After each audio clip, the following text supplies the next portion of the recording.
All right, let's talk about an 80-year story that pretty much dictates the price of everything you buy. It's the story of King Dollar, the US dollar's absolute dominance over the global economy, and how, right now, it's facing a challenge like never before. Have you ever stopped to wonder about that?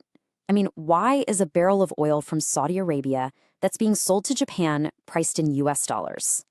Well, the answer to that question, it pulls back the curtain on this hidden power structure that has shaped our world for decades.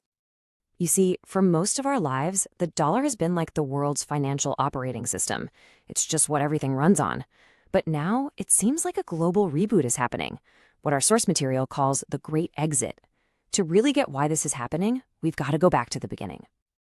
So our story starts right here with the dollar's original source of power, a golden anchor.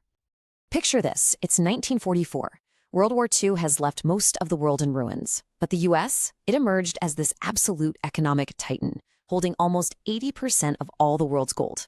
And that, right there, gave them the leverage to design the future. So the US made this world-altering proposal. They said, look, instead of every country trying to tie their currency to gold, which is scarce and complicated, let's do something simpler. The US would peg its dollar to gold, and then everybody else could just peg their currency to the dollar. Simple, right? The dollar basically became the world's stable, reliable bridge to gold. And this wasn't just some abstract idea. It was a rock-solid promise. For a quarter of a century, any central bank in the world could take 35 US dollars, show up at the US Treasury, and walk away with 1 ounce of solid gold. That promise was the bedrock of the entire global economy. But it wasn't going to last. And this brings us to the first major crisis, and a really brilliant maneuver that saved the dollar's dominance, what our source calls the Great Pivot. So, by the late 60s, the US was printing a ton of money to fund the Vietnam War and huge social programs, way more dollars than it had gold to back them up. And other countries, they noticed. They started lining up to trade their dollars for gold, as was their right. So, in 1971, President Nixon gets on TV and just unilaterally closes the gold window. Just like that, the promise was broken. Now, to prevent a total collapse of the dollar's value, the U.S. executed this diplomatic masterstroke. They went to Saudi Arabia, the new king of global commodities, and they made a deal. The Saudis would price all their oil exclusively in U.S. dollars. In exchange, U.S. military protection. And here's the kicker. They also agreed to recycle billions of those dollars right back into buying U.S. government debt. And this right here perfectly illustrates the new reality. The dollar didn't need that shiny yellow metal anymore. It was now backed by black gold.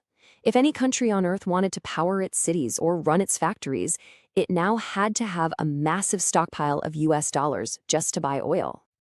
Let's move on, because this new system created what French officials famously called an exorbitant privilege. Okay, so here's the crucial point. Because every country needs to hold dollars for trade, the US can do something that no one else can. See, when most countries print too much money, they risk just crippling inflation at home. But when the US prints trillions, that new supply of cash is absorbed by the entire global system. It effectively exports the inflation. I mean, think about that. Every time the dollar loses a little bit of its value, the savings of every other country on Earth lose value too. As the source material puts it, it's like a hidden tax the rest of the world pays to help maintain the American economy. So that exorbitant privilege held the system together for 50 years. But it also created an incredibly powerful tool. And now, let's fast forward to today and look at the catalyst for this great unraveling, the moment that tool shifted from being a global utility into a geopolitical weapon. According to our source, since 2025, an intensified America First policy has just fundamentally changed the game. We're talking about universal tariffs hitting allies and adversaries alike, turning these long-standing alliances into purely transactional relationships that are just based on trade balances. This isn't just a simple policy shift, it's a structural one. It's created this low-trust global environment where predictability is basically gone, and that has some really serious consequences for a currency that relies on trust. And this has forced nations all around the world, and we're talking about long-standing allies here, to ask themselves a very, very dangerous question. The dollar system is powerful, sure, but what happens if the US decides to use that power against us? What if we're the ones who get locked out next? And that question, it's no longer hypothetical. It's leading to action. We are witnessing the very beginnings of what the source calls the Great Exit. You can see it right in the data. It's pretty clear. Central banks are actively and pretty quietly reducing how much U.S. government debt they hold. And where's all that money going? Well, it's going into neutral assets that no single country can control or devalue whenever they feel like it. And that means primarily gold. The real-world impact of this has been dramatic. By early 2026, this rush by central banks looking for a safe haven asset pushed the price of gold past $4,600 an ounce. Now, this isn't just market speculation. It's a huge statement of lost faith in the old system. And they're not just buying gold. They're actively building a whole parallel financial world. The petro-yuan and the petro-rupee are now being used for major oil deals, breaking the petrodollar's monopoly. The expanded BRICS nations, they've launched their own payment systems specifically to bypass the US-led SWIFT network. That's the system that handles international money transfers. Doing this makes American sanctions far, far less potent. So, when you boil it all down, the crucial point is this. The dollar's 80-year reign wasn't just about economic might. It was built on trust. The world used it because it was seen as a stable, neutral utility for everyone. But as it's been used more and more as a tool of foreign policy, that trust is fading. And when the trust goes, so does the power.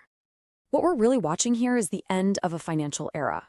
The idea of a single dominant global currency is giving way to a multipolar world with several competing systems, several different operating systems.